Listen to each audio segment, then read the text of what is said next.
and I'm gonna do what I'm gonna do. I have my own game plan, and you better just get out of the way. Coming up on Movie Star. A lot of the characters end up kind of being dreamers, delusional dreamers, and I don't know, I find there's something kind of funny about that to me, something kind of nice about it. Hollywood's untraditional leading man, Owen Wilson, his bent nose, blonde hair, and easygoing nature makes him an audience favorite.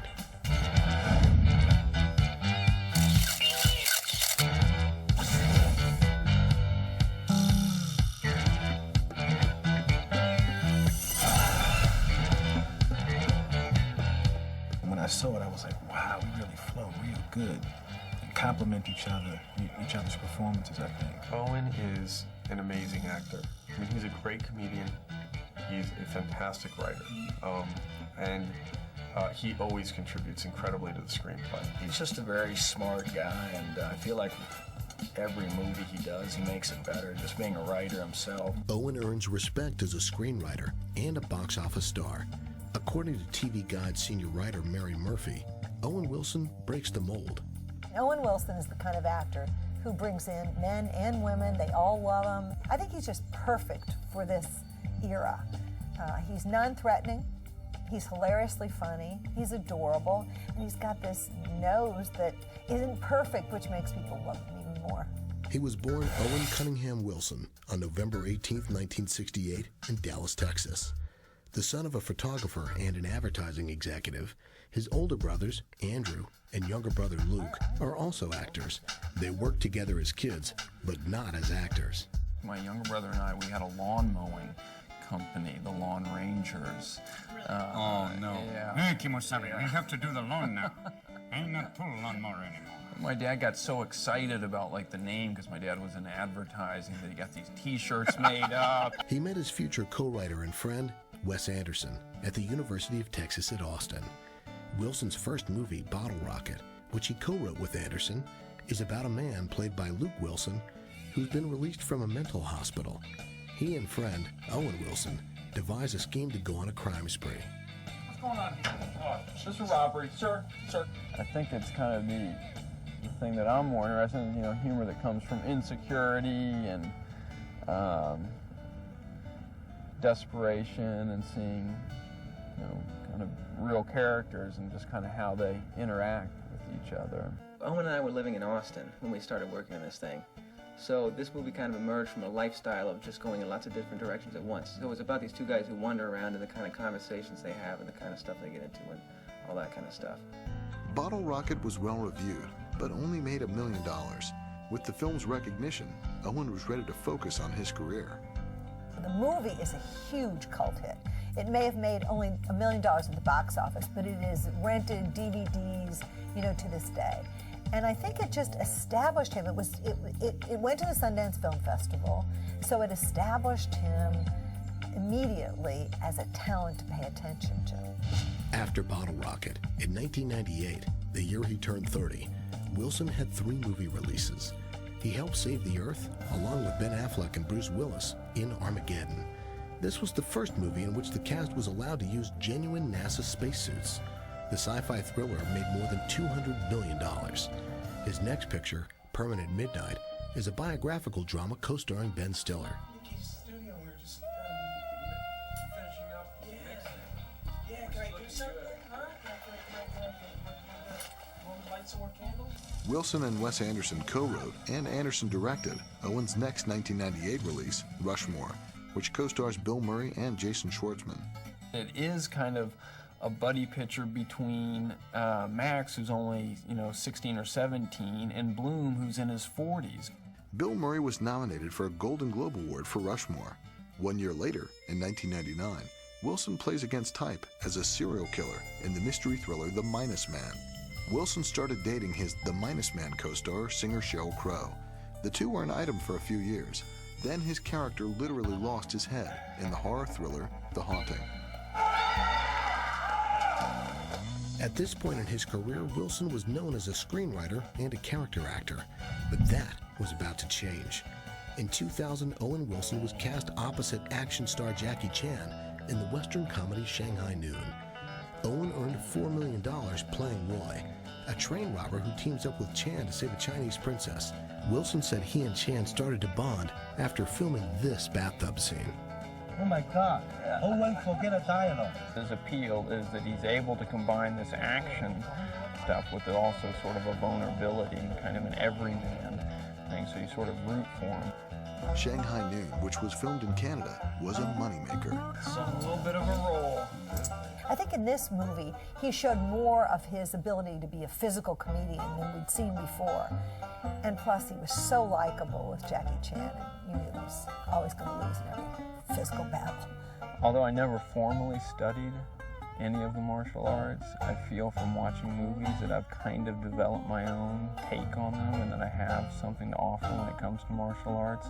After proving he could draw audiences as a comedy leading man, Owen, the reluctant actor, appeared with friend Ben Stiller in the hit Meet the Parents.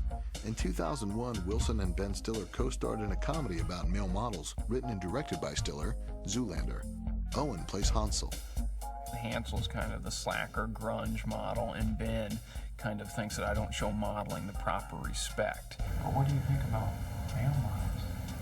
Stiller wrote Owen's role specifically for him. According to Wilson, the walk-off scene was the most difficult. If you have a beef with another model and you can't settle it in a gentlemanly way, then you might challenge the other guy to a walk-off. It's kind of like a duel. The walk-off was the most uncomfortable scene for me to shoot because I literally have never danced in public or really even in private. I'm not a musical person, and we had to dance like Michael Jackson. We had to do break dancing, and it wasn't just like you had to just do it. We had to do it in front of 500 extras. Behind Enemy Lines, which co-stars Gene Hackman, is loosely based on Captain Scott O'Grady, who was shot down in Bosnia. Despite criticism for inaccuracies, the drama was a moderate success. And Owen, who likes to co-star with friends and family, cast Gene Hackman, Luke Wilson, and Ben Stiller in the next movie he wrote and produced, The Royal Tenenbaums. It's great because there is a looseness and comfortability that you have with each other because you just know each other and you can try things and you feel free to try things, which I think is really important in a movie. You want to be able to feel like you can take some chances and not necessarily be good, and that comes from feeling comfortable with who you're working with. I've always just kind of looked up to Owen, and he's the one who kind of got me into the business, and that's, when he was a kid, whatever book he was reading, I'd read it right after him. The Royal Tenenbaums is about a family of former child prodigies. Director Wes Anderson, who co-wrote the script, wanted the characters to wear the same clothing throughout the movie. The whole idea that the movie was kind of supposed to be a novel, that it was a novel that was set in this sort of literary, imagined version of New York, it kind of helped to suggest that that we should sort of invent a lot of the setting and the clothes and all those things should be sort of heightened and exaggerated. Wes Anderson and Owen were nominated for an Academy Award for the Royal Tenenbaums screenplay. I attended a couple years ago, and it's a lot nicer this time to be nominated. Owen and Wes Anderson were also nominated for a Writers Guild of America Award for the Royal Tenenbaums. It was very smart, and it was so well acted and well written, co-written by Owen Wilson, so that it emerged out of, a field of movies where some are about families, but the Royal Tenenbaum family, you just wanted more and more and more of, and that was the appeal of it, and that was the appeal of his writing. Thanks to the nominations and positive reviews, The Royal Tenenbaums was a box office success. Owen's dual careers as successful independent film writer and big-budget buddy star were going strong. His next film, I Spy, is based on a 1960s television series. He plays a secret agent who teams up with Eddie Murphy to recover a stolen fighter jet. You can't stash it. How are you going to stash a plane in a steam room? I play sort of an everyman spy. It's sort of, even though I grew up watching James Bond movies and the Pink Panther and stuff, this guy is not really either of those. I Spy director Betty Thomas says Wilson was intimidated by Murphy at first. I was a little blown away by who Eddie was. Eddie was the whole kind of that 48 hours fast talking character that he picked up, and And I think Owen was a little bit blown. I grew up seeing Eddie Murphy movies and 48 Hours and Trading Places were landmark films for me and my friends, so the chance to work opposite him was pretty exciting, although I was kind of nervous the first couple days. But you're good at naming stuff. Yeah, you damn right I am. When I saw it, I was like, wow, we really flow real good and complement each other's performances, I think. I Spy was poorly reviewed and became a box office dud. Owen followed with the sequel Shanghai Nights. Jackie Chan and Wilson reprised their roles as John Ryan and Roy O'Bannon. I forget this. The first movie we kind of meet and you're kind of like, you know, you're going to work together and so you got to get along and everything. And by the end of the movie, when we kind of were comfortable with each other, we were done. Mm-hmm. And so it was nice on this one because we were already friends. And so we kind of would, you know, have dinner, hang out more, and go do stuff. And I think that kind of makes it even more fun. The characters have a pillow fight in Shanghai Nights. In real life, not fun at all. Really tough. Really tough. I know it doesn't sound like a pillow fight with a bunch of pretty girls, but because of all those feathers in the air. All the feather into your mouth and stuck in your throat. Yeah. You just can't get out. Oh, every shot. You just oh. For a couple days after, it felt like he's still coughing up feathers. Jackie and Owen had become friends and were in good spirits at the Shanghai Nights premiere. Now we're talking about future, we're talking about the Shanghai Dawn, we're talking about family. Now it's really, really good friends. Between Jackie and I, it's the fact that we sort of get along and that he has sort of, I think our characters are funny and we have a fun time kind of playing off of each other. Wilson was on hand when Chan received a star on Hollywood's Walk of Fame. It's funny that Jackie and I have been really good friends, even though we don't really have that much in common. Jackie's from Hong Kong, I'm from Texas. He loves to sing and has a great voice. I don't even like to dance. Jackie's really brave. I'm more, it's not that I'm not brave, but I'm more from the live to fight another day school. Because of their chemistry, Shanghai Nights was a box office success. Owen was in demand, and the following year, 2004, he had 5 movie releases. He plays a drifter and con man opposite Morgan Freeman in The Big Bounce. Man, this is some kind of car. After The Big Bounce, Wilson earned $10 million playing a cop opposite Ben Stiller in the buddy movie based on a 1970s TV series, Starsky and Hutch. This is the 6th movie co-starring Owen and Ben Stiller. He's slightly up and down personality, and so I can relate to kind of some of his like kind of dark moods, and to me, they're funny. So when Ben's in kind of a surly, down mood, that kind of cheers me up for some reason. Starsky and Hutch was a hit. After working with friend Ben Stiller, Wilson had a cameo in another Friends movie, Jackie Chan's Around the World in 80 Days.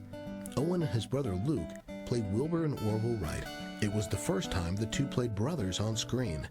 In 2004, Owen Wilson co-starred with Bill Murray in a movie written and directed by Wes Anderson, The Life Aquatic with Steve Zissou. The thing about Wes, he's very good with actors. He never, seems to get angry and is always like really encouraging. And I think with an ensemble piece like this and like Tenenbaums, everyone's sort of happy to be there, and hopefully that comes across in the movie. I feel like Owen ended up doing something quite different from what I've seen him do in other films. He's almost developed a persona in a way in films, and this is different from the persona that he does so well. I misread you. I'm going to have to rethink. You don't know me. You never wanted to know me. The Life Aquatic with Steve Zissou is about an oceanographer who seeks revenge on the shark that killed his partner. The adventure was filmed in Italy and France.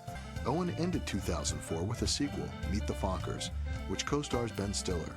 Wilson's only release in 2005 was a hit. Wedding Crashers co-stars Vince Vaughn. Vaughn appeared in Zoolander and Starsky and Hutch, but this was the first time the two actors shared top billing. Director David Dobkin worked with Owen on Shanghai Nights. Vince and Owen have real chemistry. They're both really nice guys, but the shorthand really helped because we could get there quicker. We weren't as scared about upsetting someone's feelings. I like that, I don't like that. There was a trust that went on. Wedding Crashers is a comedy about two divorce mediators who make a hobby out of crashing weddings. With the first scene in the movie with Dwight and Rebecca De Mornay getting divorced and us being divorce mediators, characters. That isn't the most likable job, but I think you see in that scene that we have this like genuine like enthusiasm for weddings. If they love weddings overall, they love, you know, the music, they love dancing, they love the free food, they love the free drinks, they love the grandparents, they love the kids, and they happen to score the girls in the end. Not only that, but when they go to these weddings, they're not a detriment, they're not doing something wrong. In fact, they're making these experiences even better than they would have been if they hadn't been there. Then they're winning, and then they're sympathetic, and I knew that ultimately people would follow them for the rest of the movie if we could actually achieve that. Audiences did catch on, and Wedding Crashers was a huge hit, earning more than $200 million. Owen and Vince Vaughn won People's Choice Awards as favorite on-screen matchup, and Wilson reached a new level as a box office star. The thing that defines his career, he has this incredible imagination. I think it's what makes him a great actor. He can imagine putting himself in situations and experience it emotionally for real. And that's ultimately what acting is about. Following Wedding Crashers, Wilson voiced the lead role of Lightning McQueen in the Disney animated feature Cars. Hey guys, there's one going this way. Lightning McQueen is the character I play, and he's kind of this cocky rookie racer who's kind of obsessed with winning, and it's kind of all about him. And over the course of the movie, he kind of learns that it's, you know, there's other things in life besides just what he wants. Cars director John Lasseter chose Owen for the lead because of his charisma. Owen came in and did the role, and it was so great because he made him so appealing at all times. Wilson came up with his character's catchphrase when Lasseter asked him this question. Owen, when you were growing up, what was the sound effect of lightning or thunder? And he thought for a moment, had the tape rolling. So he went, ka-chow, ka-chow, ka-ching. And it was so funny and so unexpected. And we went back and started listening to it, and I kept laughing and thinking, oh, that should be Lightning McQueen's catchphrase. And out of that grew that whole ka-chow thing that Lightning McQueen does, and it came from Owen Wilson's ad-lib. With a Disney animated feature under his belt, Wilson returned to live-action comedy in You, Me, and Dupree, playing a best man who stays on as the Newlyweds house guest. It's really just kind of, you know, it's not the cleanest person, and he just kind of, he has sort of a Mr. Magoo quality where, you know, inadvertently things kind of go wrong. You know, he messes up one of the bathrooms, and it's just kind of always kind of things just not quite clicking.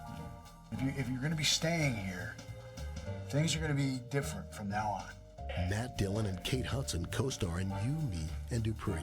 When you're doing things with Owen, I mean, I have the hardest time not laughing. I feel like a horrible actor. I mean, I just sit there and I break over and over and over again. I can't help it, you know? And he just cracks me up so much. Hey, what do we got for dinner? Wilson started dating his You, Me, and Dupree co-star Kate Hudson. In 2006, he had a supporting role in Ben Stiller's comedy, Night at the Museum.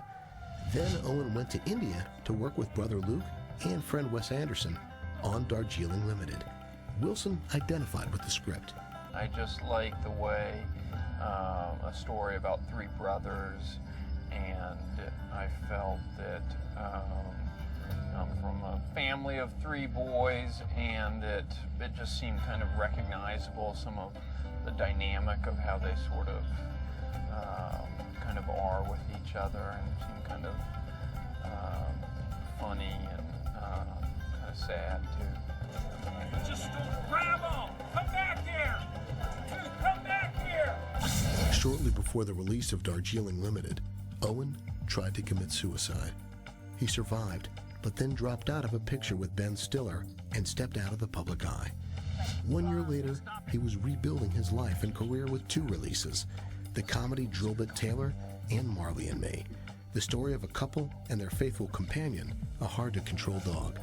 Jennifer Aniston co-stars. Owen Wilson is he's just great. He's so good at his job. He's so professional. He's such a generous actor. We have so much fun playing off of each other. And I think this is a really good role for him to really see. He has some moments that are just really special. When you read in the script, you just sort of take it for granted. Okay, at this point, Marley jumps up on the bed and begins tearing up the pillow. You're like, okay. But then when you get there, you're like, geez, now this dog is going to have to do this. And the trainers have been incredible. I don't know how many Marleys we have, how many dogs we have playing Marley, but there's a lot of them because we have to, cover the whole span. 22 different dogs played Marley.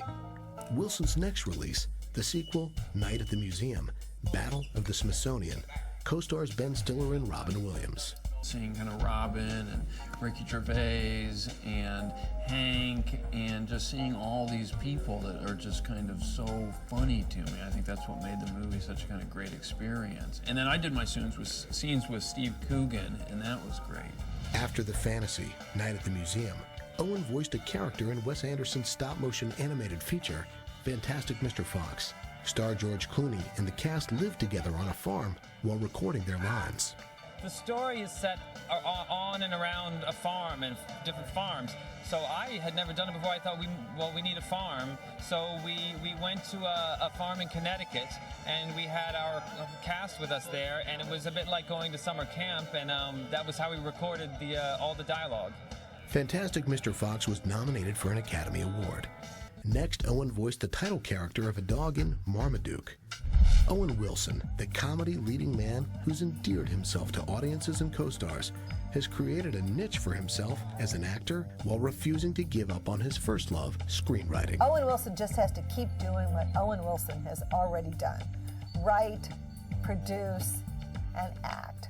Because he is a talent that is very rare. You cannot bottle somebody like Owen Wilson.